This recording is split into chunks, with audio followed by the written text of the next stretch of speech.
Welcome in, everybody, to the CFB Nation All-America podcast. My name is Bill Trocchi, senior editor at sportingnews.com, alongside lead college football writer Bill Bender from sportingnews.com. And Bill, it was an eventful week 11. We're going to look back here on our Tuesday show, and then we will reconvene after the Tuesday night ranking show comes out on Wednesday. We'll have a podcast on Wednesday, and then on Thursday, we will preview week 11. So, Bill, you're coming off a rare bye week. You were off Saturday, a well-deserved bye week. You got healthy, I hope. Right. Cleaned up some things that were bothering you, and now you're going to be ready to go for week 11. Well, yeah, I went up to my son's lacrosse tournament, but I was tuned into the games all day. You know, we didn't play Saturday, so we were listening to Ohio State on the way up. Got in front of a TV for Georgia and Tennessee, and got to give one of the dads credit. We were in the hotel lobby, and he put one TV on and another TV on. And bear in mind, we're in Ohio. So he said, Clemson's going to lose and Alabama's going to lose. And we all kind of laughed. And you know what? He turned out to be right. So maybe Tom Hunter probably should be doing my picks instead of me. He's a really good dude. His son's great. And then the boys went out Sunday and had a great time in lacrosse. But all the time, definitely keeping an eye on what was going on here. Now, do we need to get Tom in the confidence contest, or would he just shoot to the top? That would be a problem for us, wouldn't it? No, he's pretty good, and we had fun watching the games. I mean, obviously, the one I probably watched the most was Tennessee Georgia. Made sure I was in front of that and able to watch most of that, and the Alabama LSU game. As I always tell you, I mean, it gets more attention when Alabama loses. That gives everybody hope once they're out of the picture. No question. But let's start with the biggest game of the weekend, the one everybody's talking about. SMU 77, Houston 63. No, I'm just kidding. Not everybody's talking about that game, but that was quite a game. If you like offense, that when I was thinking the whole time when games like that break out, your term flag football. Yeah, exactly. Yeah. Let's start looking at the three top six teams lost on Saturday all at the same time. One of them wasn't an upset, of course, and that we'll start with that one. That was Tennessee. You know, they were a worthy resume-wise, they were a worthy number one in the initial rankings, I thought. But I also understood why Georgia was an 8.5-point favorite. Georgia showed they should have been more than an 8.5-point favorite on the field on Saturday. Where do you think what went wrong for Tennessee? First of all, we'll start there, and then we can talk about the implications of them dropping in the polls. Well, sometimes I remember doing this with the Michigan-Georgia game last year, where I was like, remember breaking it down and then saying, well, I need to watch about 10 plays both ways just to see what the speed looks like on both sides, or what the physicality, the offensive lines. About 10 plays in, I said, yeah, this ain't going to happen for Tennessee. The way that Georgia's defense was able to get to Hooker, 6 sacks, hurries, I think 8 tackles for loss. Jalen Carter reminded everybody that, oh, yeah, we have a dominant interior lineman too.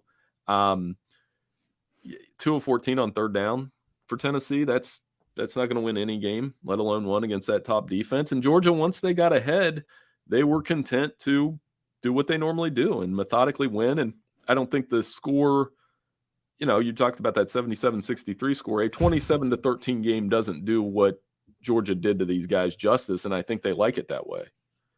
Yeah. I mean, that's the old, a page out of the Nick Saban playbook. You just, when the game's over, you're just going to grind out the clock. And the weather, they knew they had them. They knew they could stop them on defense. They knew they could run out the clock. And I thought, in such a thorough domination, there isn't one turning point. But Tennessee got that fumble right away, and Georgia held them to a field goal right off the bat. And that kind of sent a message. And then Georgia, put a couple touchdowns on the board, and Tennessee never really felt like they were in the game. Right. And, again, a methodical performance. Georgia, once they got ahead, and I even that play the play at the goal line where Hendon Hooker, I mean, that looked like a fumble, a safety. That wasn't what they called it. It certainly wasn't what they called it. Right. It was there was like a multiple choice of things they could have called that wasn't that. And again, a reminder that if Georgia can do that to Tennessee, and as you know, I'm based up here in Central Ohio, I always I've maintained most of the year that I thought Georgia and Ohio State are the two best teams. And if they did that to Tennessee, I mean, in theory, they could do something similar to Ohio State, who has a little bit more talent on the perimeter, but some issues up front that Georgia could probably expose. I mean, it was something because Tennessee's defense did look like it was getting better, right? They held Kentucky to 6 points.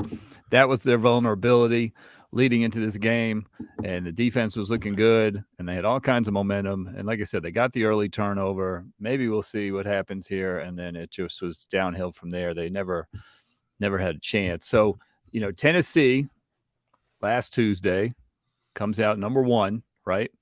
And now after all the results come in from this weekend, which was funny because again, you said last week, this is the week people are going to be tight, right? And now we've seen some upsets. We've seen Ohio State underperform, right? We saw Alabama kind of underperform a little bit, and people got tight. And you were right. And so now that the dust has settled, at least from that weekend, we've got 4 undefeateds left: Georgia, Ohio State, Michigan, TCU.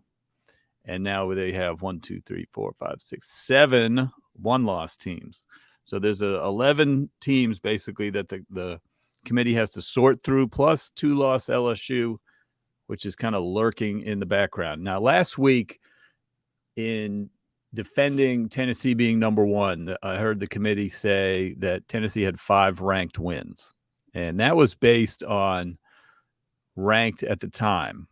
And do you believe in that theory? Because there are so many examples out there where you shouldn't really get credit for a ranked at the time win if the team tends to be terrible, right? Like Texas A&M. I mean, there's a lot of examples that's not really a great way to do it. You should probably do it with the current 25. But where do you stand on that? It's case by case. And I think, so let's use Notre Dame as the case. At the time when they played Ohio State, a top 5 team, and then they dip in the rankings a little bit. But one of the things the Irish have done is when they play a ranked team, they've played up. So at the time they played Clemson, they're a little bit better than they were, and then maybe at the end of the year, it'll be interesting to see where Notre Dame is ranked if they are 8-3 and they play USC. So what did we say at the time? Is Notre Dame about the same team as they were against Ohio State? Maybe from a ranking standpoint, no. But from an improvement standpoint and the ups and downs they had, yes. I mean, you're totally on with A&M and some other schools. Kentucky, it's hard to say. I mean, these SEC schools are ranked for a reason. Then they beat each other up and they get knocked out of the rankings. So I believe in it to a point. I think it's a nice column to put when you're evaluating teams. I've always trusted the overall record of the teams on their schedule a little more, because I'm like, okay, they beat. So North Carolina, for example, they lost to Notre Dame when Notre Dame was unranked, I believe. Correct. But that's their only loss. And to me, it's not that different of a loss than Ohio State to Notre Dame when Notre Dame's ranked 5. Because they, it was 2 weeks later, they had recalibrated. You're a different team every week. But, I mean, to that metric, I mean, that's going to be Tennessee's case to get in the back door of the playoff now if they're closed out in Atlanta. I mean, they still have LSU and Alabama. I mean, so they still have a very, very solid resume. I didn't feel like you need to credit them for Pitt and Kentucky and Florida. Like, just, 2 and 5 sounds very different, but like, I think they hang their hat on Alabama and LSU. They've gotten through the SEC. The resume is the resume. That's the interesting thing. They can't really improve it between now and Selection Sunday. Even if they have 3 blowouts, that I don't know how much credit they're going to get from the committee for that. So that's we'll get to at the end of the show. I'll have you give you my top. Give me your top 4. Mm-hmm. But for now, let's jump into Clemson. Clemson was number 4 last Tuesday, so inside the bracket. And, narrow win over Wake Forest, narrow win over Florida State, narrow win over Syracuse, and then a big loss at Notre Dame. Their stock has dropped. Saturday kind of validated all the concerns about Clemson this year. The bedrock of the team, even if the passing game has been shaky, it's been their ability to stop the run and their great defensive line. Notre Dame just pounded them 47 runs on the ground, 263 yards, and not a lot of long, big runs. It was just 6 yards after 4 yards after 8 yards, and Clemson could not stop it. So what's your read on Clemson right now? And, should we feel like they're not going to make the playoff?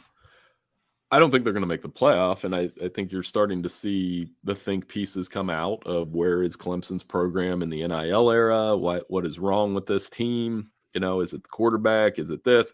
One stat I think when I watch Clemson, what I see is they don't have the downfield presence in the receiving game. I went through the stats from the last 4 years. So you go back to 2019, and on the outside, they had T. Higgins here and Justin Ross here. That's not too bad. Those guys combined for 2,032 yards, 21 touchdowns. And then each year it's gone down. And the tandem has been less prolific every year. I mean, Amari Rodgers, Cornell Powell, a little bit less. This year, their top two receivers have combined for 736 yards and 4 touchdowns.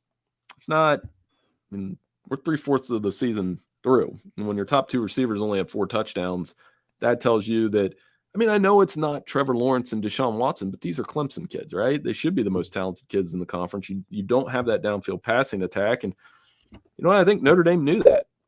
So we can defend that. And then when we get the ball, we're just going to pound them up the middle. And, impressive show for the Irish and Marcus Freeman. And again, for all the things they haven't been, they're pretty good when they play a ranked team under Marcus. Yeah, it's the biggest mystery in the country. I mean, you watched that game against Marshall, and the offensive line could not get out of its own way. They could not block Ohio State to save their life. They could not block Stanford. And suddenly they're ripping holes in the Clemson defensive line like they're not even there. And it's basically been the same 5 guys. I mean, Jared Patterson was hurt early, and he's back at guard. But, I mean, it was great to watch. They have unlocked some secret block punt formula that no one else in the country seems to know how to do. They've got 6 block punts this year, which is just astounding. Pete Sampson did a story in The Athletic last week about the 2 blocks against Syracuse, and then boom, they backed up that story with another huge momentum block against Clemson. And it was a terrific night for Notre Dame. So Clemson, they're going to drop. They've got one last chance to boost their resume if North Carolina makes it to the ACC championship game as a 1-loss team, as a top 10 team potentially. South Carolina could be hanging around the top 25, the lower part of the top 25. That's another game they could get some credit for on their resume. Although, of course, if they win, they'll knock South Carolina out of the top 25. But so you're saying Clemson doesn't have any hope that they don't have any hope because they're not good enough to win these games in impressive fashion, or they simply don't have the lasting impression of that Notre Dame loss is just going to knock them down in the committee's eyes. Well, and I think the Pac-12 is ahead of them in the pecking order. So Clemson, the North Carolina game could impress a little bit. They're, like you said, with that schedule they have left, out of sight, out of mind a little bit. I mean, if Dabo starts politicking, it'll probably go on deaf ears.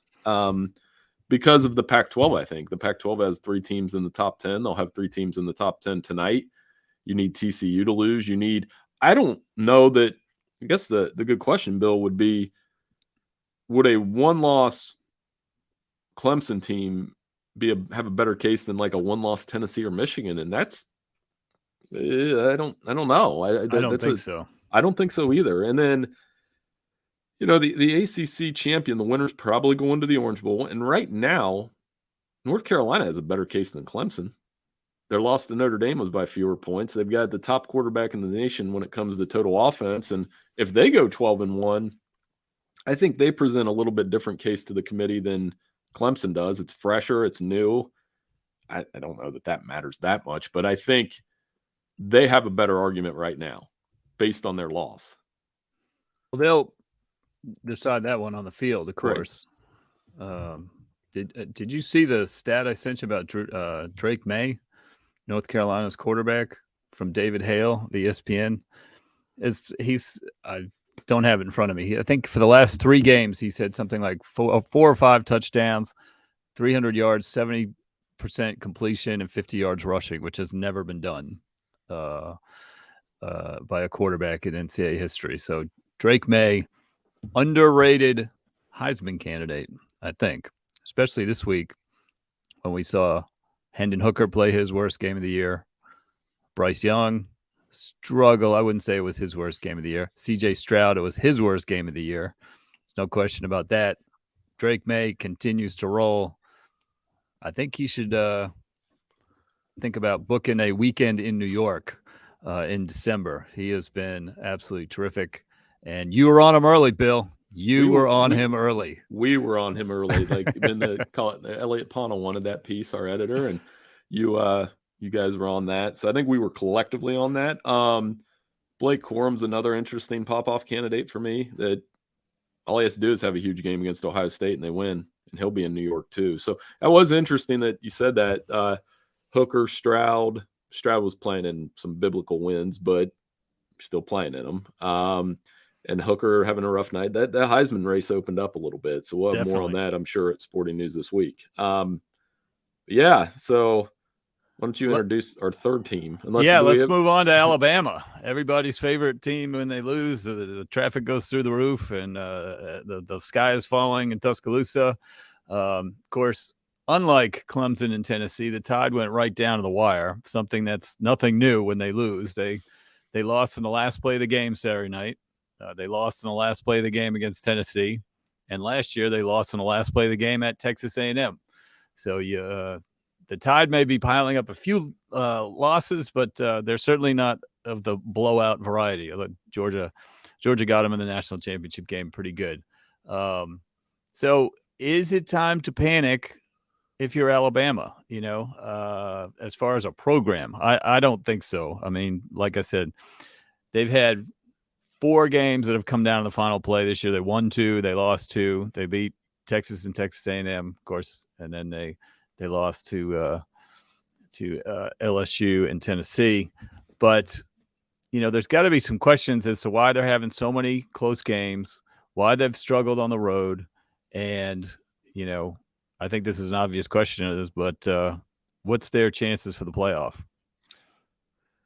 I don't see a way in. And we've done this before when they get 2 losses in November. They try to come up with a creative path to get Alabama in. Now, we don't do it by 5-star rosters. This isn't Madden, like you have to do it on the field, and they have 2 losses. They're not going to go to Atlanta at this rate. They need help in form of, starting with Arkansas this weekend. Are they going to be counting on Texas A&M in the final weekend of the season to knock off LSU? Possibly, right. But I wouldn't count on it. And, even if they have 2 losses and get to Atlanta, do we really believe they're going to beat Georgia? So I think no. So this is where it gets interesting now, because now is the dynasty crumbling? Is this the end of Nick Saban? I read Paul Feinbaum's comments this week about Paul described Nick as a disgruntled employee, not in the way that I'm disgruntled. No, I'm just joking. I love my job and editor. My editor is the best editor in the world.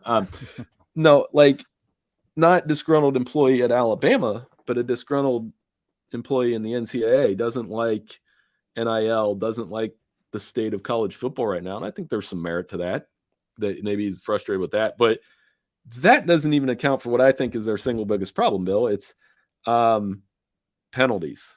124th in the nation in penalty yards with 671 penalty yards. I don't care how much talent you have, and Coach Saban knows this. When you have that many penalties, 9 for 92 Saturday night, you're going to lose games on the road. Yeah, and they are having trouble covering people in the secondary. A lot of those penalties that you mentioned are pass interference penalties that are critical on 3rd down or whatever. It keeps drives alive. But I want to give LSU credit too. Jaden Daniels was amazing, scrambling down. And, people forget that lost to Florida State way back when LSU was struggling, and Daniels did not have a great game that game. He was not accurate, but he drove them like 90 yards down the field to set up give them a chance to tie the game before they missed the extra point. And he was terrific. He's clutch.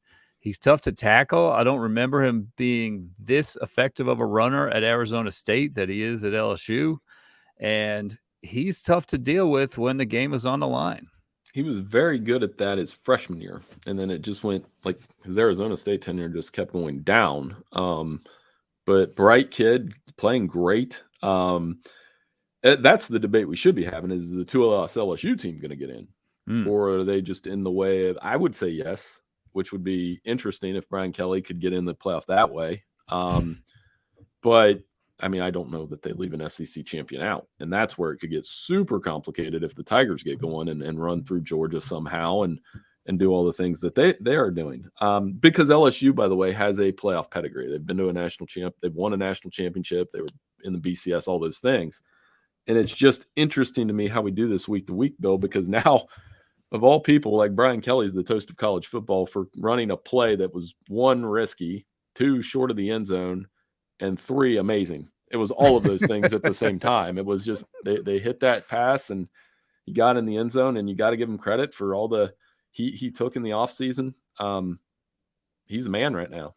I've always thought going for 2 when you go second in the first overtime like they did, going for 2 makes sense. Yep. Because, all things being equal, you got to take into a lot of factors. But when you go into the second overtime, you lose the advantage of you have to go first, right? Right. And so you're at a disadvantage in that second overtime. So if you think it's a 50-50, if you're going to make the 2 or not make the 2, you might as well go for it because you have to go on offense first. You only get the 3 plays. The other team gets the 4 plays or whatever, that type of situation, why everyone picks to go on defense first. So you lose that advantage. So I thought it made sense. And Kelly said after the game, give me 1 play to beat Alabama. Sure, I'll take that. I'll go for it. But like I said, I've always agreed with that going for 2 to end it before you go into the second overtime, having to be on offense first, to me, makes sense. I think if it was the other way around, I think Alabama, I would have kicked it. But at home, I'm going for it. That's my only difference of opinion. So like LSU goes and they score and Alabama goes, I'm just kicking the extra point. I'll play another one and count on. And they're, again, the more talented roster. So you're like, I'll play and make them press and figure it out eventually. But it totally agreed. As soon as LSU got the ball, I said the same thing you just said to my fellow lacrosse dads. I said, if LSU scores here, you got to go for 2 in this thing now and go win it now. And again, scored immediately. Great play. Yeah, like it didn't take long. So again, I mean, for Alabama, it means one of the things I was kind of not stressing out about, but trying to figure out is what does this mean for their bowl projections? If LSU loses in the SEC championship game, Alabama will still go to a New Year's Day 6 bowl. They'll probably go to the Orange Bowl or the Cotton Bowl. And, they have a history of treating that like a consolation game. And it'd be interesting to see who opts out. But it's going to create an interesting thing for them next year because, once you get to it's so wild that we're saying this, but once you get to the 3rd year when they haven't won a national title, it's been 3 years. Wow. Yeah. They get a little antsy in Tuscaloosa, believe it or not. Here's an interesting debate that just kind of occurred to me. 12-2 LSU with win over Bama and a win over Georgia in the SEC championship game versus 11-1 Tennessee, who beat them head to head, who whipped them head to head on the road, buried them. And Tennessee has 1 loss to Georgia. LSU could trump that, obviously, with the win, but they've got that second loss. They lost the head-to-head, and they have more losses than Tennessee.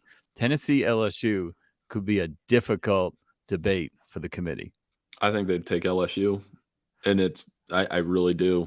And recency bias, too. They'd be coming off of Georgia win the day before. It's like, how can we leave the SEC champion out? But that'll be the fallback. If you try to strip away the emotion and the recency and just look at the Tennessee resume and the LSU resume, very close. It's what do you weigh more? I mean, head-to-head, sometimes they value head-to-head a lot. They do. That committee, right? But they like to fall back on the conference championship to make it the appearance that those conference championship games, which, as you know, through talking to me, I think have become increasingly diminished in value. But in this case, the one that never has diminished value is the SEC championship game, because it always has two teams that it just feels like if they win, they're in. It's like that most years. I mean, before Kirby got to Georgia, the East was not producing like stellar teams. Right. But Florida, even like with Dan Mullen and, those years. So I think they would fall back on that. They would say LSU's the hottest team in the country. They just beat Alabama. They just beat Georgia. They won on the, they'd use these Arkansas games. Tennessee fans wouldn't like that at all, but I think that's what would happen. All right. Give me your top four for Tuesday night. Okay. What's going to happen when we're watching TV? We got the ESPN on, and they're going to go boom, 4, 3, 2, 1. Give me your 4, 3, 2, 1. 4 TCU. Ooh, okay. I think they climb up. They go from 7 to 4, where they come from behind win over Texas Tech. They're going to jump up from 7 to 4. No, they didn't lose. They didn't play tight when it mattered, and they'll. This week's huge for them. If they beat Texas, they're looking really good. Yes. 3, I think Michigan, although there's a case, part of me thinks they might get cute and flip them with Ohio State and put Ohio State 3 based on last week. Mm-hmm. Played much better than Ohio State did. They did on the road. Both teams on the road and against inferior opponents. They may use that excuse, but I still think it'll be Michigan. Ohio State 2. They still continue to do everything they need to do. Those 2 are headed toward. It's nonstop here in Columbus. It's starting. It's going to be great. Really, it started 2 weeks ago, but it's really starting to amp up. It's going to be awesome. And then number 1, Georgia. Again, a reminder on Saturday that they're just really good when it matters. They stepped up. You and I had talked about that last week. Was this their reminder to the college football world that, they're loaded. They've got a 5-star roster. They're disciplined. They've got a good quarterback. They've got all the pieces to do it again. And I thought about that a lot. I mean, it wasn't until the game started that you reminded me how infrequent they get that game at home. And then you saw the crowd, and I was like, yep, that matters. And unreal. Yeah. So all of those things add up to Georgia being number 1. And then first 2 out will be Tennessee and Oregon, 5 and 6. And with Oregon, they both one-loss, both to Georgia. Oregon's was more one-sided, although not as one-sided as the scores may indicate. Very good. All right, well, let's wrap it up. We will rejoin everybody once the show. We watch the show, we digest it, we write some stories at sportingnews.com. I'll have what a 12-team bracket would look like, so we can whet our appetite when that actually takes place. Bill, you will have a reaction piece that everyone can read. When we find out if you are correct that TCU jumped up to 4, Tennessee and Oregon are knocking on the door. We'll see what happens there. And then, of course, Thursday's podcast will look ahead to Week 11, TCU, Texas, some other fun games. But we thank everyone for listening, and we will be back at you soon enough on the CFB Nation All-America podcast.